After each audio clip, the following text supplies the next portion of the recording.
नमस्कार दोस्तों, मेरे चैनल में आपका स्वागत है। आज हम जिस शेयर का एनालिसिस करने वाले हैं वो है BF utilities limited. BF utilities limited का शेयर पिछले ट्रेडिंग सेशन में 440 रुपीज 70 पैसे पे ट्रेड कर रहा था। अगर आप इसका 52 वीक का हाई देखें तो ये 539 रुपीज होता है, लो 215 रुपीज 15 पैसे। अगर इसका फंडामेंटल देखें दोस्तों तो ये स्मॉल कैप की कंपनी है, मार्केट कैप 1575 करोड़ है। आरओआई इसमें मेंशन नहीं किया गया है, वो माइनस में है दोस्तों।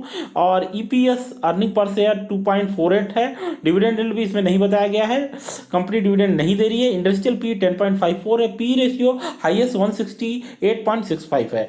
तो दोस्तों जो पी रेशियो का ज़्यादा होना अच्छा नहीं माना गया है, इसका मतलब कंपनी जो जितना इन्वेस्ट कर रही है उसकी अपेक्षा बहुत कम कमा रही है।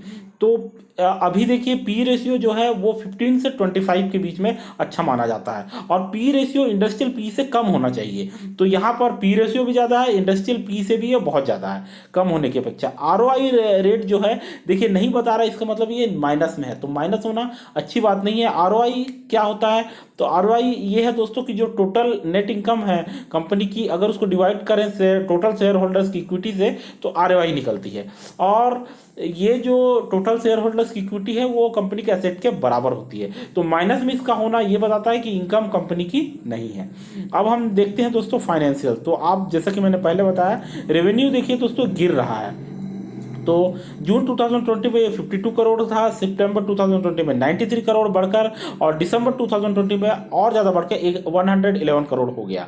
मार्च 2021 में ये 113 करोड़ था। अभी ये जून 2021 में ये गिर के 79 करोड़ हो गया। तो रेवेन्यू में अभी गिरावट आई है।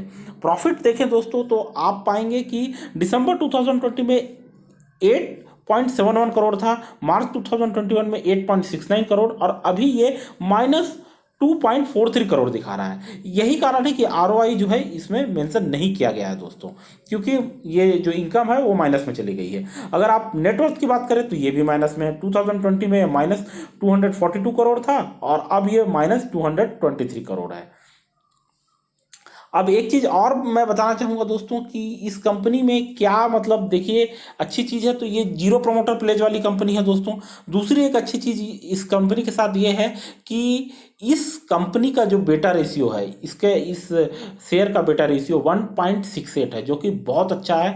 मतलब कंपनी मोमेंटम लेने में सक्षम है, और ये जो शेयर है ये उछल सकता है, मोमेंटम ले सकता है और काफ़ी तेज़ी से भाग सकता है।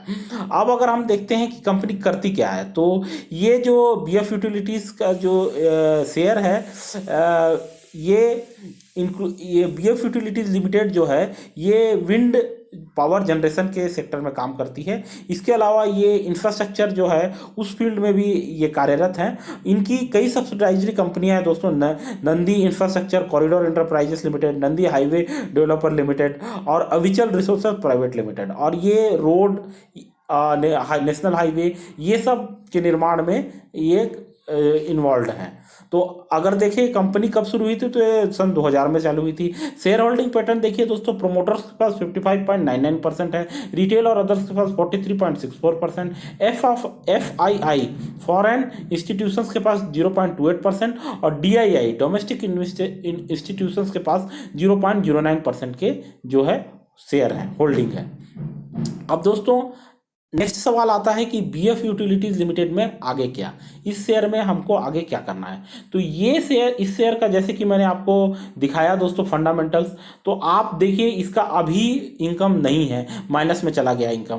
पी रेशियो भी काफ़ी बड़ा है, बट इसका बेटा जो है बहुत अच्छा है, बेटा बहुत अच्छा है। और पिछला परफॉर्मेंस आप देखें तो कोई बुरी कंपनी नहीं है दोस्तों, अच्छा परफॉर्म करती आ रही है और बढ़िया से ये जो है अपना जो नेट इनकम है वो निकालती जा रही है। लेकिन अभी क्या हुआ है, अभी कोरोना के चलते और काम ना होने के चलते, दोनों ही चीज़ों में जो, क्योंकि ये रोड बनाने का काम करते थे और विंड पावर जनरेशन का ज़्यादा डिमांड ना होने के कारण इनकी जो नेट इनकम है वो कम हो गई, माइनस में चली गई। ये कंपनी जैसे कि मैं बता रहा हूँ कि अभी ये डाउन है, ये अप होगी, ये ऊपर जाएगी। लगभग 100% जो ऑनलाइन यूजर्स हैं वो रिकमेंड कर रहे हैं कि इस शेयर को खरीदना चाहिए, और हमारा रिकमेंडेशन भी यही है कि आपको इस शेयर को बाय करना चाहिए।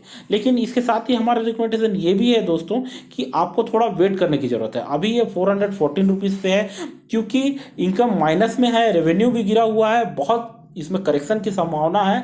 और मैंने जहाँ तक देखा है कि इनसाइड ट्रेडिंग या फिर बल्क ट्रेडिंग भी इसमें अभी नहीं हो रही है, तो अभी इसमें जो है कोई बहुत बड़ी खरीदारी नहीं दिखाई दी है। तो इसका मतलब अभी ये शेयर थोड़ा नीचे और गिर सकता है। इसके गिरने के चांसेस हैं कि ये देखिए ये 400 तक आ सकता है, उसके बाद 383 तक इसके पहुंचने के चांसेस हैं। 364 पे इसको बहुत अच्छा सपोर्ट है, वहां से ये बाउंस बैक कर सकता है। 383 तक इसके आने के काफ़ी चांसेस है, 400 से 383 तक। तो इस लेवल पे आप बाय कर सकते हैं, 383 या अबो पे या 400 तक में आप बाय कर सकते हैं। और अगर आप इसका टारगेट देखें कि आप इसका टारगेट कौन सा रखना चाहते हैं, तो दोस्तों कोई इसमें दो राय नहीं है कि भाई वापस अपने 52 वीक के हाई को छूने की क्षमता रखती है और ज़रूर छुएगी। अभी ये 414 पे ट्रेड कर रहा है। आप टारगेट 460 रुपीज़ का पहला टारगेट रख सकते हैं और 480 रुपीज़ का दूसरा टारगेट। दोनों टारगेट जो अचीव होने का टाइमलाइन है 5 मंथ, लगभग 3 महीने के अंदर पहला टारगेट अचीव हो सकता है 460 का, और 480 का 5 मंथ के अंदर में।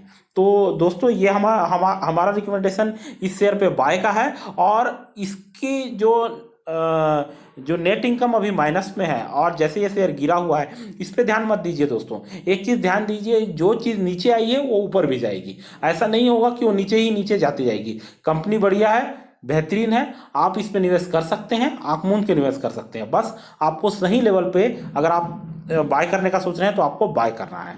और अगर आप बाय करके रखे हैं ऊंचे ऊंचे लेवल पे, तो जैसे ही प्राइस नीचे की ओर जाती है आप फिर से बाय कर लीजिए और एवरेज कर लीजिए। तो इसी तरीके से मेरे चैनल देखते रहें दोस्तों, और पसंद आए तो सब्सक्राइब करना ना भूलें। थैंक यू, धन्यवाद।